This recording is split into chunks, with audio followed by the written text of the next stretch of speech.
Medicina de Ponta. Olá, telespectadores. Estamos mais uma vez aqui no programa Medicina de Ponta e hoje eu tenho a honra de estar conversando com o Dr. Mutarelli. Ele que é formado pela Faculdade de Ciências Médicas da Santa Casa e depois fez doutorado em Neurologia na Faculdade de Medicina da Universidade de São Paulo e hoje em dia ele é assistente lá do Departamento de Neurologia e neurologista do Corpo Clínico do Hospital Alemão Oswaldo Cruz. Hoje nós vamos falar sobre cefaleias, né, a dor de cabeça. Tudo bem, doutor Mutarelli? Tudo, como vai, Lafayette? Muito bem, é um prazer tê-lo aqui, obrigado pela sua presença aí. Eu que agradeço a oportunidade. Mutarelli, me diga uma coisa, o que é a cefaleia que justifica uma atenção médica, né? Qual é o tipo de dor de cabeça que a pessoa deve procurar um médico? Então, Lafayette, a dor de cabeça é uma coisa muito comum, dificilmente alguém não tem dor de cabeça. Se todo mundo que tem dor de cabeça for procurar um tratamento médico, vão lotar as clínicas todas de neurologista, de clínico. Então, algumas chamam a atenção e algumas devem ser investigadas. Então, uma dor de cabeça que ela vai piorando desde que se instalou, uma dor de cabeça que se instalou subitamente, com forte intensidade, uma dor de cabeça de início recente, e certamente as dores de cabeça associadas com algum sintoma médico, por exemplo, febre, uma deficiência numa função, o camarada tem dor de cabeça e o braço começa a formigar, dor de cabeça e não está enxergando de um lado, ou seja, que vem associado à dor de cabeça a alguma deficiência do sistema nervoso. Estas dores de cabeça fazem pensar que o paciente tem uma dor de cabeça secundária. Eu explico melhor o que eu quero dizer com secundária. É que as dores de cabeça primárias são aquelas que se iniciam no próprio sistema nervoso. Não é uma doença que causa esta dor de cabeça. Por exemplo, o exemplo mais clássico é a enxaqueca. A enxaqueca não é causada por um tumor na cabeça, por um aneurisma. A pessoa tem a enxaqueca por fazer parte dela.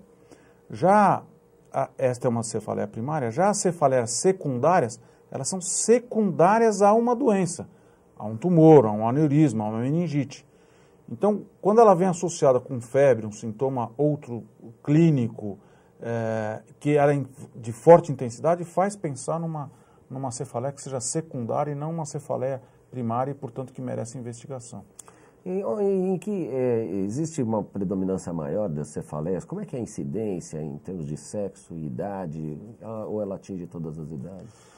Ela atinge todas as idades, ela é mais comum realmente adolescente, adulto jovem, mais comum, mas criança pequena e pessoas de idade, elas podem começar com dor de cabeça, mesmo que primárias, que não tenham grande importância. Obviamente que nesses extremos, né, criança e pessoa com mais idade, idoso, já faz pensar que uma dor de cabeça que começa nessa faixa etária, ela deve ser investigada e tudo. É muito comum dor de cabeça. E a enxaqueca, que é a mais clássica no sentido de que ela que mais incomoda, que a pessoa tem que parar de fazer as coisas, ela é um pouco mais comum em mulher do que em homem. Agora, a dor de cabeça mais comum não é a enxaqueca. É a cefaleia que a gente chama de tipo tensão. A mais comum mesmo é aquela que você tem que prestar um exame, que você precisa passar naquilo, que você fica tenso por aquilo. E onde é o local, em geral, que dói na tensional? Então, a cefaleia tensional, ela, em geral, está relacionada à tensão do músculo. Não obrigatoriamente é uma tensão muscular, mas ela está relacionada à tensão do músculo. Então, onde a gente tem mais músculo mesmo, aqui na têmpora, na fronte e na região da nuca, que é onde a gente tem mais músculo. Mas ela pode ser na cabeça inteira, até porque, a pergunta é interessante, porque a gente esquece que em volta todo do couro cabeludo tem músculo. A despeito de a gente não conseguir mexer o cabelo, né, ou o couro cabeludo, ela certamente tem uma função de proteção numa pancada, numa coisa assim. E, portanto, uma cefaleia tensional, ela é mais intensa na região occipital e na região frontal, mas ela se irradia para a cabeça toda. E a cefaleia, por exemplo, a cefaleia pode ser causada por uma pessoa, por exemplo, dormir de bruços? Uma má postura da coluna cervical? Com certeza, com certeza. Mais do que dormir de bruço, é muito comum a pessoa se esticar no sofá para assistir o filme, né? Certo. Então ela Ficar fica... toda torta.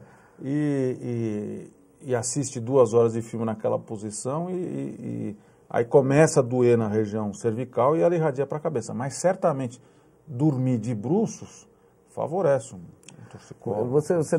Eu imagino que deve ser frequente no seu consultório pessoas que vão te procurar e você acaba andando para o bucomaxilo ou por problemas de temporomandibular. Também problemas na articulação temporomandibular pode dar uma cefaleia também? Pode. De dentição, mastigação. Sim, de uma má oclusão e do desgaste da própria articulação temporomandibular. Então, não é muito comum a disfunção da ATM, da articulação temporomandibular. Mas, às vezes, esses pacientes passaram num monte de gente, porque pensa em enxaqueca, intencional, isso, aquilo, e às vezes você esquece de pedir para o indivíduo abrir a boca. Um indivíduo que tem uma disfunção da ATM, em geral, ele não consegue abrir a boca por mais de 4 centímetros. Então, ele vai abrir a boca, abre toda a boca, é o máximo que ele consegue.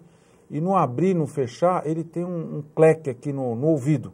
Que às vezes você pondo o dedo dentro do ouvido, você vê o cleque. Obviamente que algumas pessoas têm cleque sem ter dor. Você precisa ver que aquela dor, e você põe o dedo ali e sente o indivíduo, na hora ele tem muita dor. Então essa é uma disfunção da ATM.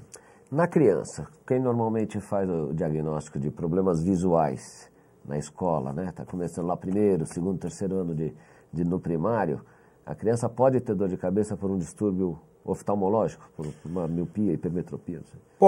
Pode. Não é comum. Você conversar com um oftalmologista, ele vai dizer para você que a alteração na refração pode causar dor de cabeça, ela não é a causa mais comum. Quando é que ela causa dor de cabeça? Incrível que pareça, é uma dor de cabeça que o paciente tem uma pequena diferença, uma pequena alteração de refração. Por que eu digo que é incrível que pareça? Porque a primeira coisa que a gente ia pensar é alguém que tem uma dificuldade muito grande de visão. Esse não, porque esse, por mais esforço que ele faça, ele não vai conseguir pegar e ler.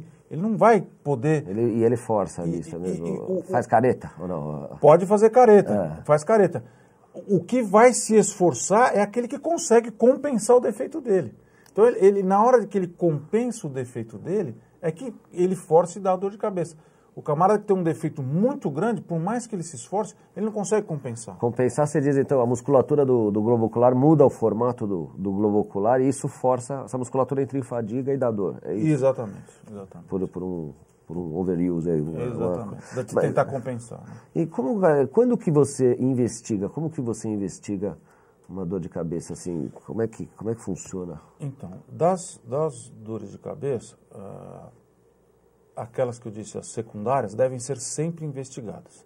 As primárias, como a enxaqueca, elas em geral, se você fizer uma história, o médico fizer uma história bem feita e examinar corretamente o paciente, uma cefaleia tensional e uma enxaqueca, em geral, ela não precisa de investigação no sentido de tentar descobrir uma doença. Porém, na enxaqueca, se o indivíduo tem uma enxaqueca que é sempre do mesmo lado, tem 3 anos que a enxaqueca dele sempre começa do mesmo lado, nunca aconteceu nenhuma única vez ela começar do outro lado, essa chama a atenção. Então, para investigar a dor de cabeça, o primeiro exame que eu acho que descartaria um tumor, alterações que causassem essa dor, uma ressonância nuclear magnética de crânio, de encéfalo, para você afastar sinusite, trombose venosa, derrame, tumor, entre outras coisas. É muito comum alguém perguntar se investiga aneurisma. Aneurisma raramente é causa de uma dor de cabeça crônica, que leve o indivíduo ao hospital. E, portanto, para investigar um aneurisma, que não é comum, você teria que lançar mão de exames mais perigosos, vamos dizer, que uma arteriografia. Tem que usar um contraste, exatamente. Um exame invasivo. Já um exame invasivo. Você não vai ficar fazendo isso em todo mundo. Precisa ter uma alta suspeita. Para fazer. Já uma dor de cabeça que teve início súbito, principalmente se ela vem associada com febre ou com uma deficiência, muitas vezes a ressonância não explica o caso da dor de cabeça, temos que passar por uma segunda fase, que seria a coleta de um líquor. A coleta do líquor se faz necessária principalmente se o médico suspeitou de que o paciente tem uma meningite ou se ele suspeitou que o paciente pode ter tido uma hemorragia meníngea, quer dizer, um sangramento para dentro da cabeça, que às vezes a ressonância não consegue mostrar.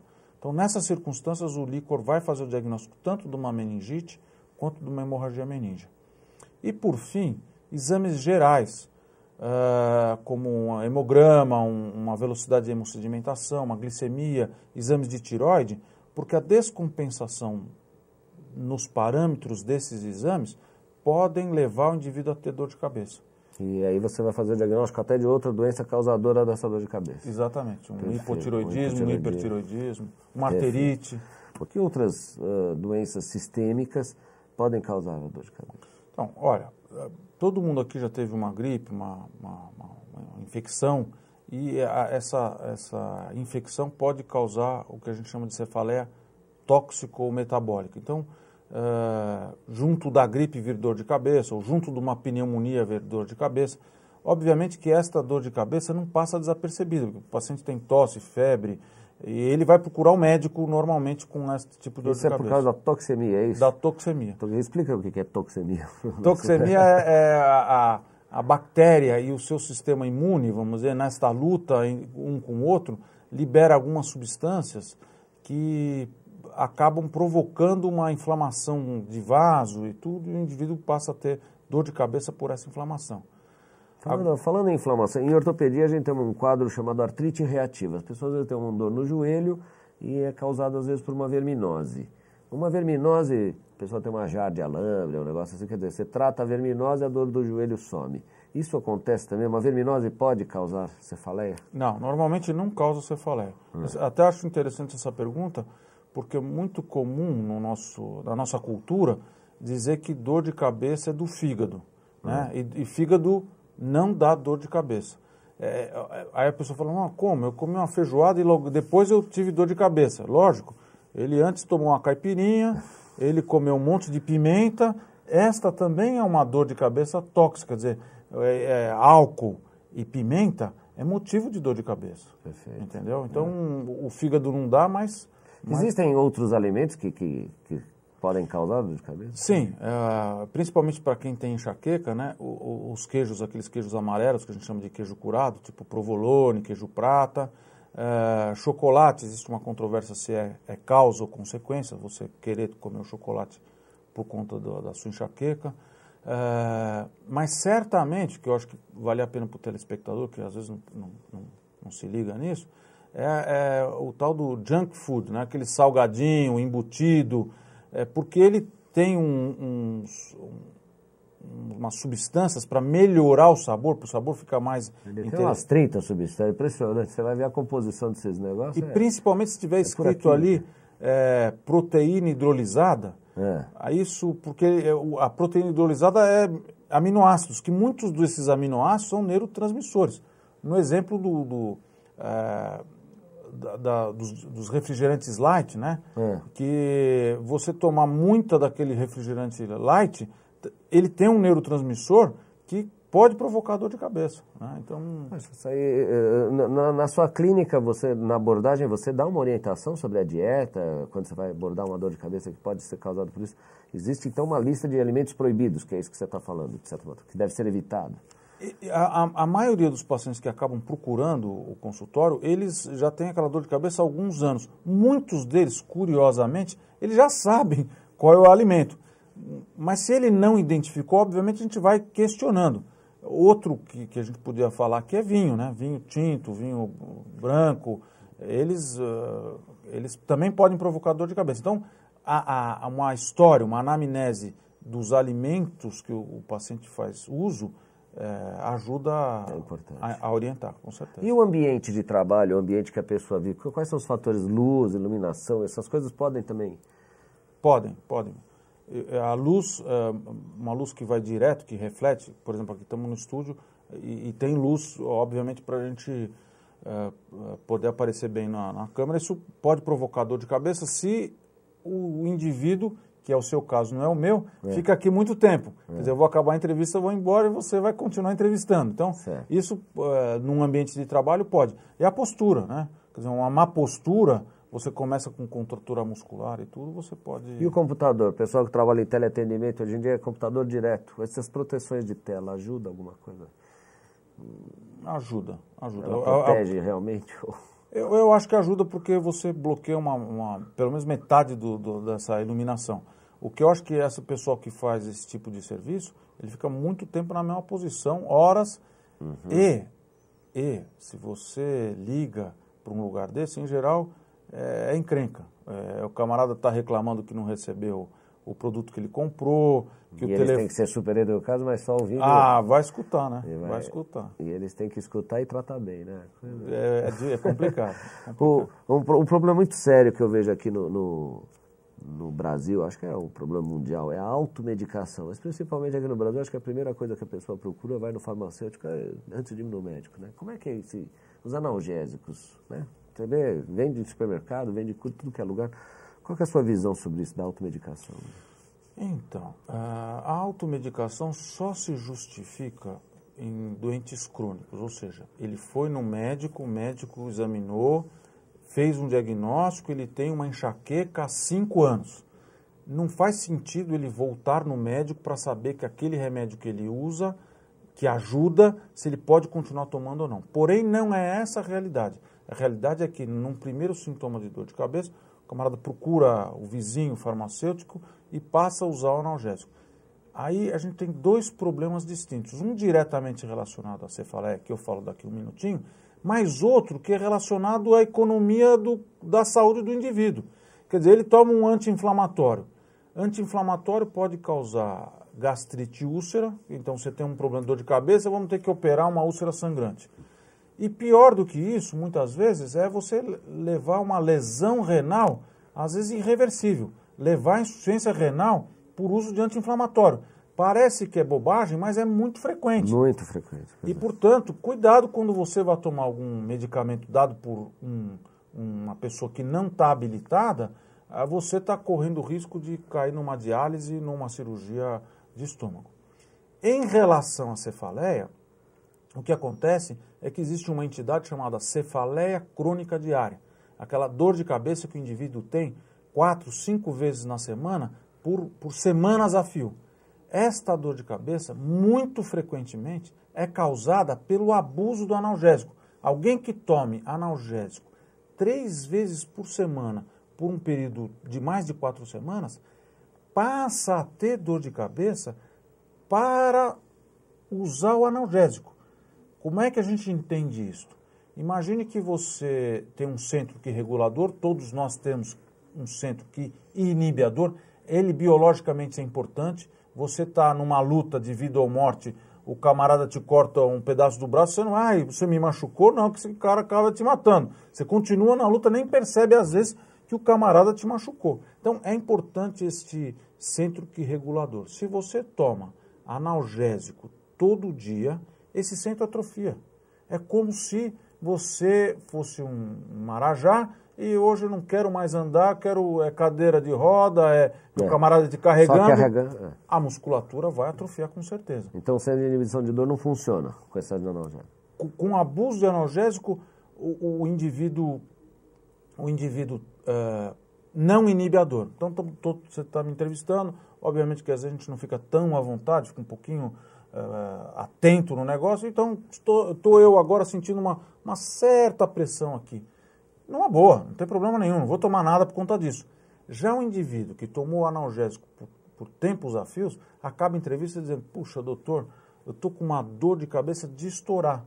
De estourar porque isto que não deve proteger o indivíduo, porque eu não estou sofrendo nada aqui, que não precisa, passa a ser sentido como dor, porque o centro que inibe a dor não está inibindo esta pressãozinha, ele está deixando a coisa rolar solta e vira uma dor de cabeça forte. Sem dar receita aqui pela televisão, mas o que uma pessoa dessa, que de repente muita gente se enquadrou nesse seu caso, o que ela deve fazer? Parar de tomar analgésico? Agora, essa é uma para boa colocação. desmamar, como é que faz? Tem alguns autores, principalmente o pessoal da Inglaterra, que acha que o único tratamento, ou o melhor tratamento para abuso de analgésico é aguenta a sua dor. E para de tomar por um tempo. Para de tomar. Eu entendo que a gente tem recurso para que a pessoa não sofra tanto nesta parada. Mas se você só parar e aguentar o tranco, resolve o seu caso. Eu entendo que você deve dar uma melhorada na serotonina, porque a serotonina é o principal neurotransmissor deste centro que inibe a dor.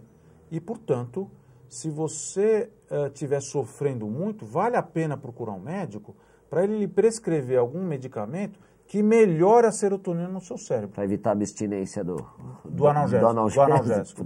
Que coisa, olha só. Terminando aqui. O idoso com cefaleia, o que é preocupante quando o idoso tem cefaleia? Então, se o idoso nunca teve dor de cabeça antes, eu entendo que sempre é potencialmente grave. Não que seja, mas potencialmente grave. Tem algumas dores de cabeça do idoso que não são, por si só, potencialmente graves. Por exemplo, dor de cabeça da tosse. É muito curioso porque existem alguns pacientes que sofrem dores de cabeça violentas e você, durante o exame, durante a consulta, você vê que dá uma ou outra tossinha. Você corrige esta tosse e passa a dor de cabeça dele. É uma dor de cabeça, neste caso, uma dor de cabeça de esforço. Agora, algumas dores de cabeça no idoso são realmente bastante preocupantes e às vezes bastante graves. Por exemplo, a arterite temporal. Arterite temporal é uma arterite, uma inflamação da artéria temporal, principalmente, mas das outras também, que ela dá uma dor de cabeça de forte intensidade, ela dá uma dor de cabeça que é latejante e, em geral, ela vem associada com outros sintomas. A pessoa tem jeito de doente, ela não está mais tão ativa, está um pouco inapetente, eventualmente uma febrinha. E o grande risco desta dor de cabeça é o indivíduo perder a visão. Então, é uma dor de cabeça no idoso que eu diria vale a pena procurar um médico. Pode até perder a visão, é muito grave. Bom, como vocês viram, o assunto é vasto, o nosso tempo é curto, mas foi muito bom, viu, doutor Mutarelli? Obrigado aí pela sua contribuição aqui no Medicina de Ponta. Muito obrigado, Mutarelli. Eu agradeço a oportunidade. Muito obrigado. Obrigado, realmente. Até mais.